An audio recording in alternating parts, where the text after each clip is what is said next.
Hello and welcome to my YouTube channel. In this video I thought we'd just take a trip down memory lane and fire up Flight Simulator 10, and I thought we'd check out the Vickers Vimy. This is kind of a weird World War I prototype bomber that never saw service in World War I, but it set a lot of flying records back in its day, and that's kind of why they added it to the sim. So let's head inside the cockpit of this thing and actually get this flight started. You can see it's a very open cockpit, typical of a World War I bomber. You see it's got these metal guards to keep you from sticking your head out and getting hit by the propellers.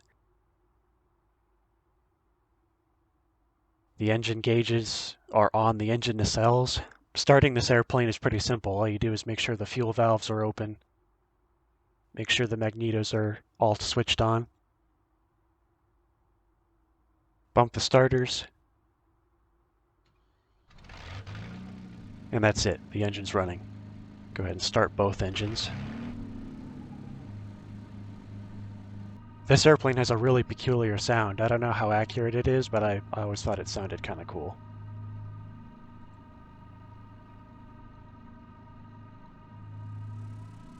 Alright, now that we got the airplane started, we're ready to taxi out to the runway. I modified the config file for this airplane. Originally, it didn't have a steerable tail skid, so basically you couldn't turn it. You had to use slew to point the airplane in the direction you wanted to go, and then just take off and hope you don't hit anything. But I modified the config file so that you can actually steer the tail skid and turn the airplane like you're supposed to. And I wish they'd do that for all the old airplanes. There are planes in Flight Simulator 10 and there are planes in 2020 that don't let you do that. I think the Spirit of St. Louis, you can't steer that plane either.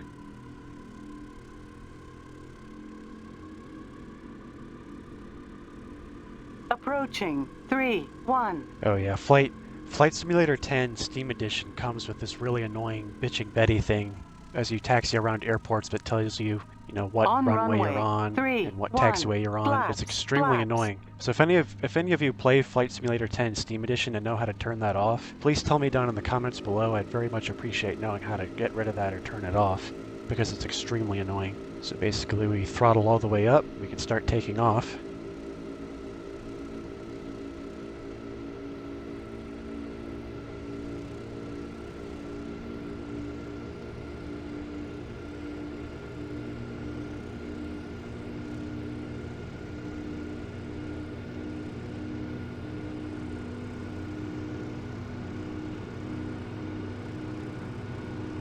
This plane does not have a great climb rate. I think it only climbs up to about 2,400 meters as its maximum altitude.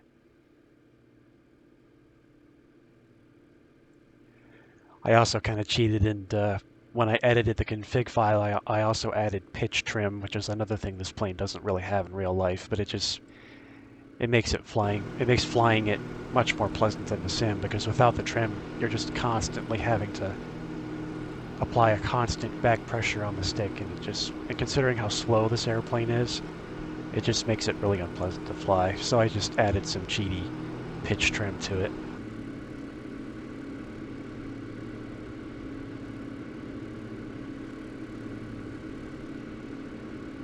It also has a really slow roll rate, so you have to really plan ahead when you're making your turns.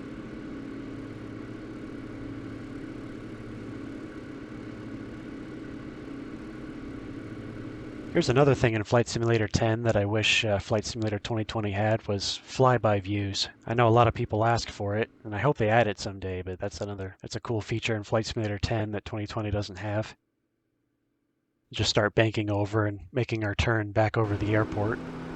As you can see, we're cruising at about 80 miles an hour, so you're not going anywhere quickly in this airplane. You also get tower views, which is it's the view from the air traffic control tower, and you can watch your airplane from the tower. So I know Flight Simulator 2020 has the drone, and you could technically use that to do flyby and tower views, but it's not the same as just hitting a button and having the tower view from the nearest airport.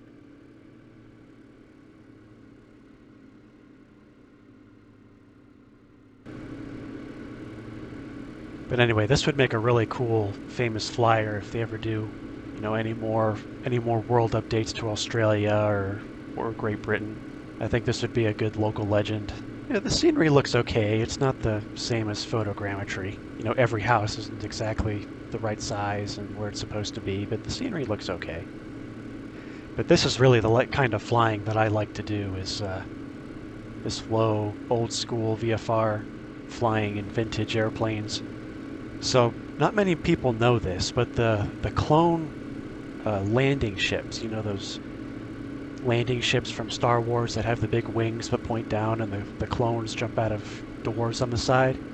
You first see the ships in Attack of the Clones, but they're featured a lot in the Clone Wars TV series. The sound of those clone landing ships were recorded from a Vickers Vimy, and I think you can go into the special features of Star Wars Episode 2, Attack of the Clones, and I think there's a featurette in the special features that talks about that. But I do seem to remember in that recording you can hear the airplane, you can hear a Vimy flying by, and the engines do make a very interesting sound.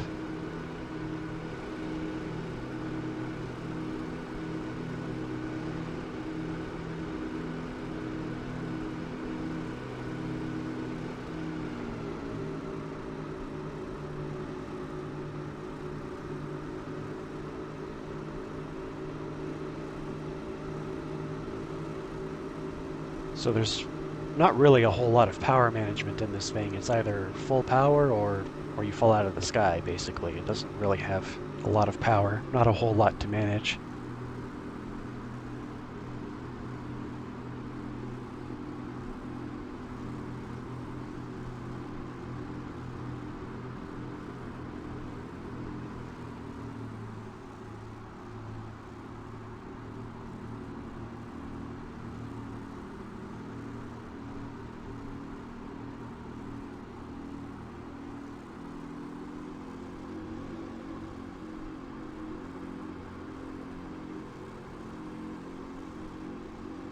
We cut power and flare right above the runway,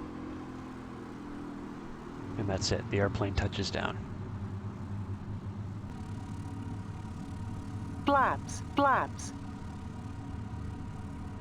Again, it's not very fast, so you have plenty of time to plan ahead and react to things. And I guess we can go ahead and start taxiing back to the hangar. Approaching 2-2. On runway 2-2. Flaps, flaps. But yeah, if any of you guys still play Flight Simulator 10 and you know how to get rid of those annoying callouts, I'd very much appreciate it, because it's extremely annoying.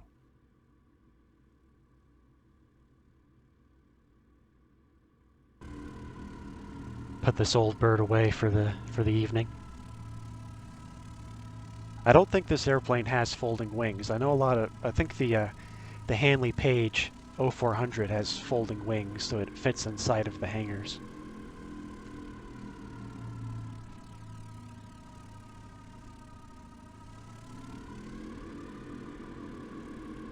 No brakes necessary, it just rolls to a stop. And to shut it down, it's pretty simple. All we do is close these fuel valves and the engine shut off.